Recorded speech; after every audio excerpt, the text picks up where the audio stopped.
ایک خوبصورت گاؤں میں جو سرسبز پہاڑیوں اور وسیع جنگلات کے درمیان بسا ہوا تھا، ایک ہنرمند فنکار لیو رہتا تھا۔ لیو کی تصویریں دور دور تک مشہور تھیں، جو زندگی کی روح کو بہت ہی خوبصورتی سے ظاہر کرتی تھیں۔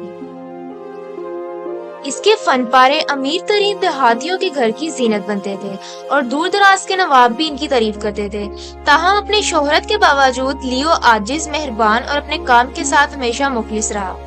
دیہاتی اکثر اسے دیکھنے آتے، نہ صرف اسے تصویریں بنوانے کے لیے بلکہ اس کی محنت اور لگن سے متاثر ہو کر۔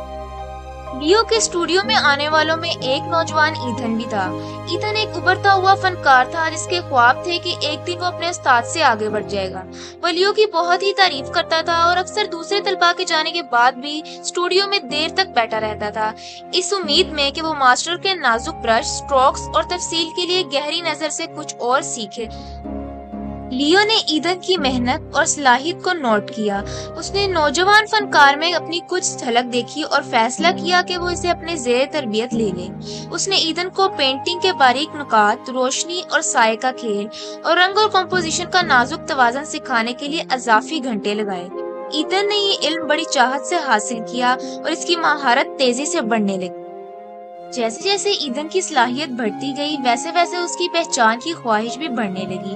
دیہاتیوں نے اس کے کام کو نوٹ کرنا شروع کیا، اس کے منفرد انداز اور بڑھتی ہوئی مہارت کی تعریف کی۔ کچھ وقت کے لیے ایتھن نے اس تعریف کا لطف اٹھایا، لیو کے دیے گئے موقع کے لیے شکر گزار تھا۔ تاہم جیسے جیسے اس کی مقبولیت بڑھتی گئی، حسد کا بیج اس کے دل میں جڑ پکڑنے لگا۔ ایتھن اپنے استاد کے سائے میں رہنے کو برداشت نہیں کر سکتا تھا۔ اسے لیو کی تعریف اور اس کی تصاویر میں دنیا کو بغیر کسی مشکل کے قید کرنے کی صلاحیت پر حسد ہونے لگا۔ جتنا وہ اس بارے میں سوچتا، اتنا ہی وہ یقین کرنے لگا کہ وہ زیادہ باصلاحیت ہے اور لیو کی حاصل کردہ تعریف کا مستحق ہے۔ یہ حسد اسے کھانے لگا اور اس کی تعریف کو نفرت میں بدلنے لگا۔ ایک منحوس دن حسد کے زیر اثر ایتھن نے سخت قدم اٹھانے کا فیصلہ کیا۔ اس نے لیو کے بارے میں بدنام کرنے والی افواہیں پھیلانا شروع کر دی۔ دیہاتیوں کو سرگوشی میں بتایا کہ لیو کے شاہکار اس کے اپنے نہیں ہیں بلکہ دوسرے فنکاروں کے خیالات چوری کیے گئے ہیں۔ اس نے دعویٰ کیا کہ لیو کی کامیابی دھوکہ دہی پر مبنی ہے اور وہ محض ایک مکار ہے۔ دیہاتی جنہوں نے ہمیشہ لیو کی بہت ہی عزت کی تھی، ان افواہوں سے الجھن اور پریشان ہو گئے۔ شک ان کے ذہنوں میں داخل ہونے لگا، کیا یہ سچ ہو سکتا ہے کہ وہ فنکار جس کی وہ تعظیم کرتے تھے دھوکے باز تھا؟ لیو کی سالوں کی محنت سے بنائی گئی ساکھ اب گرنے لگی۔ اس کی تصویریں کم بکتی اور اسٹوڈیو میں آنے والے لوگ کم ہوتے گئے۔ اپنی ساکھ پر ضرب کے باوجود لیو نے اسی جوش اور محنت سے پینٹنگ کرنا جاری رکھا۔ وہ جانتا تھا کہ سچائی بالآخر غالب آئے گی، لیکن جس شخص کو اس نے تربیت دی اور جس کی اس نے گہرائی سے پرواہ کی، اس کے دھوکہ دہی نے اسے دکھ پہنچایا۔ لیو کا ایک بار خوشحال اسٹوڈیو اب خالی اور سرد محسوس ہوتا تھا، لیکن اس نے مایوسی کو اپنے اوپر حاوی نہیں ہونے دیا۔ دوسری طرف ایتھن اپنی نئی کامیابی کا مزہ لینے لگا۔ لیو کی ساکھ کے خراب ہونے کے ساتھ وہ گاؤں کا سب سے زیادہ مطلوب فنکار بن گیا۔ کمیشنز کی بھرمار ہو گئی اور اس کا نام تعریف اور عزت کے ساتھ لیا جانے لگا۔ تاہم اپنی بظاہر فتح کے باوجود ایتھن کو اپنی کامیابیوں میں بہت کم خوشی ملی۔ اس نے جو تعریف چاہی تھی وہ خالی محسوس ہوئی، اس دھوکہ اور کرواہٹ سے داغدار جو اسے وہاں لے آئی تھی۔ مہینے گزر گئے اور ایک اعلان نے پورے بادشاہت کو ہلا دیا۔ دارالحکومت میں ایک عظیم الشان آرٹ نمائش ہونے والی تھی، ایک معزز تقریب جہاں بہترین فنکار اپنے کام کی نمائش کریں گے۔ یہ ایتھن کے لیے ایک سنہری موقع تھا کہ وہ اپنے ہنر کو وسیع تر سامعین کے سامنے پیش کرے، اور اس نے جوش و خروش سے اپنی بہترین تصاویر تیار کرنا شروع کی۔ نمائش کا دن آیا اور دارالحکومت جوش و خروش سے بھرا ہوا تھا۔ بادشاہت کے کونے کونے سے فنکار اور تعریف کرنے والے جمع ہوئے تاکہ تخلیقی صلاحیت اور مہارت کی نمائش دیکھ سکیں۔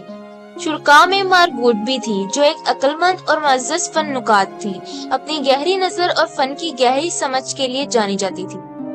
مارگریٹ نے لیو کے بارے میں افواہیں سنی تھیں اور وہ دونوں فنکاروں کے کام دیکھنے کے لیے متجسس تھی۔ جب وہ نمائش میں گھوم رہی تھی تو اس نے دلچسپی سے تصویریں دیکھی۔ ایدن کی تصویریں تکنیکی طور پر بہترین اور خوبصورتی سے تیار کی گئی تھی، لیکن کچھ کمی تھی۔ ان میں وہ گہرائی اور جذبات کی کمی تھی جو سچے شاہکاروں کی خاصیت ہوتی ہے۔ اس کے برعکس لیو کی تصویریں حالانکہ تعداد میں کم تھی، زندگی اور جذبات کے گہرے احساس سے بھری ہوئی تھی۔ ہر برش سٹروک ایک کہانی سناتا تھا، ہر رنگ ایک احساس۔ مارگریٹ کو لیو کا کام میں سچائی اور جوش محسوس ہوا، یہاں تک کہ مشکلات کے باوجود اس نے دونوں فنکاروں سے ملنے کا فیصلہ کیا تاکہ افواہوں کی حقیقت کا پتہ چل سکے۔ مارگریٹ نے پہلے ایدن سے ملاقات کی۔ اس نے اس کی تکنیکی مہارت کی تعریف کی، لیکن ساتھ ہی اس کے کام میں حقیقی جذبات کی عدم موجودگی کا بھی ذکر کیا۔ ایدن اگرچہ تعریف سے خوش تھا، لیکن اس کے الفاظ پر ایک ملال کی کیفیت چھا گئی۔ اس کے بعد مارگریٹ نے لیو سے ملاقات کی، اس کی محنت اور لگن کی تعریف کی۔ اس نے اسے ترغیب دی کہ وہ مشکلات کے باوجود اسی جوش اور سچائی کے ساتھ پینٹنگ کرتا رہے۔ ایدن نے دور سے یہ منظر دیکھا اور اس کے اندر ایک بڑھتی ہوئی بے چینی محسوس ہوئی۔ مارگریٹ کے الفاظ اس کے ذہن میں گونج رہے تھے۔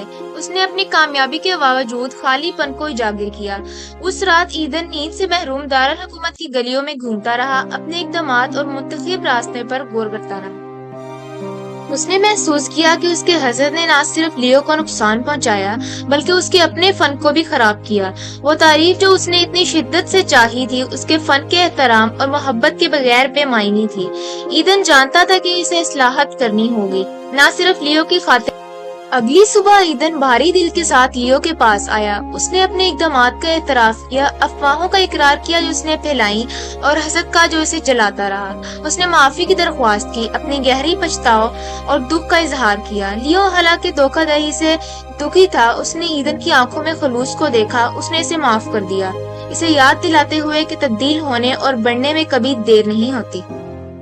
ایک نئے مقصد کے ساتھ ایدن نے حسد کو چھوڑنے اور اپنے فنکارانہ سفر پر توجہ مرکوز کرنے کا عہد کیا۔